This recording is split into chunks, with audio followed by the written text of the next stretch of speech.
Welcome back creative ಮಾಧ್ಯಮ Kannada YouTube ಚಾನಲ್ಗೆ. ಸ್ನೇಹಿತರೆ, ನಾವು ಇವತ್ತು ನಮ್ಮ ಊರು ಸಮೀಪ ಇರುವಂತಹ ಶ್ರೀ ಪಟ್ಟದಕಲ್ ಬಸವೇಶ್ವರರ ದೇವಸ್ಥಾನಕ್ಕೆ ಇವತ್ತು ನಿಮ್ಮನ್ನು ಕರ್ಕೊಂಡು ಬಂದಿದ್ದೀನಿ. ಬನ್ನಿ ತೋರಿಸ್ತೇನೆ. ಇದು ನೋಡ್ತಿರ್ಬೋದು, ದೇವಸ್ಥಾನದ ಹೊರಗಡೆ ಇಷ್ಟು ವಿಶಾಲವಾದಂತಹ ಒಂದು ಜಾಗ ಇದೆ, ಅಷ್ಟು ಸುಂದರವಾಗಿದೆ. ಇದು ನೋಡ್ತಿರೋದ್ರಲ್ಲಿ ಇವಾಗ ಇದು ಎಂಟ್ರೆನ್ಸ್ ಅಂತಲೇ ಹೇಳ್ಬೋದು. ಎಲ್ಲ ಒಂದು ದೇವಸ್ಥಾನಕ್ಕೆ ಇದು ಮೇನ್ ಎಂಟ್ರೆನ್ಸ್. ಇದು ಆ ಕಡೆ ಕೆಲವೊಂದಿಷ್ಟು ದೇವಸ್ಥಾನಗಳನ್ನು ನೋಡ್ಬೋದು. ಅಲ್ಲಿ ಒಂದು ಮೇನ್ ಅಂದರೆ ಟಿಕೆಟ್ ಎಂಟ್ರೆನ್ಸ್ ಇದೆ. ಯಾರ್ಯಾರು ಪ್ರವಾಸಿಗರು ಬರ್ತಾರೆ ಅಲ್ಲಿ ಅವ್ರಿಗೆ ಎಂಟ್ರೆನ್ಸ್ ಇರುತ್ತೆ. ಇಲ್ಲಿ ಸಾಮಾನ್ಯ ಯಾರು ಭಕ್ತರು ಬರ್ತಾರೆ, ಆಮೇಲೆ ಲೋಕಲ್ ಜನಕ್ಕೆ ಈ ಕಡೆಯಿಂದ ಬರ್ಬೋದು.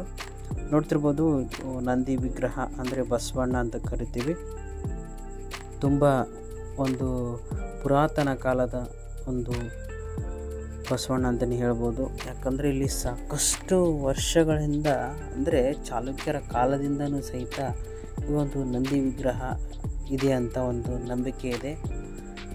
ಕಂಬದ ಮೇಲೆ ಸಹಿತ ಅದ್ಭುತವಾದಂತಹ ಒಂದು ಶಿಲ್ಪಕಲೆ ಕೆತ್ತನೆಗಳನ್ನು ನೋಡ್ತಿರ್ಬೋದು. ನಾವು ಇಲ್ಲಿ ಒಂದು ಸ್ವಲ್ಪ ಜಾಗನೂ ಬಿಡದೆ ಅದೇ ರೀತಿ ಕೆತ್ತನೆಗಳನ್ನು ಮಾಡಿದ್ದಾರೆ. ಅವ್ರದ್ದು ಇಂಟೀರಿಯರ್ ನೋಡ್ತಿರ್ಬೋದು ಯಾವ ರೀತಿ ಇತ್ತಂತ. ಚಾಲುಕ್ಯರ ಕಾಲದಲ್ಲಿ ಅಷ್ಟು ಸುಂದರವಾದಂತಹ ದೇವಸ್ಥಾನ ಇದು. ಪ್ರತಿ ದಿನವೂ ಇಲ್ಲಿ ಸಾಕಷ್ಟು ಜನ ಭಕ್ತರು, ಪ್ರವಾಸಿಗರು ಬಂದು ಶ್ರೀ ಬಸವಣ್ಣನ ದರ್ಶನವನ್ನು ಪಡೀತಾರೆ.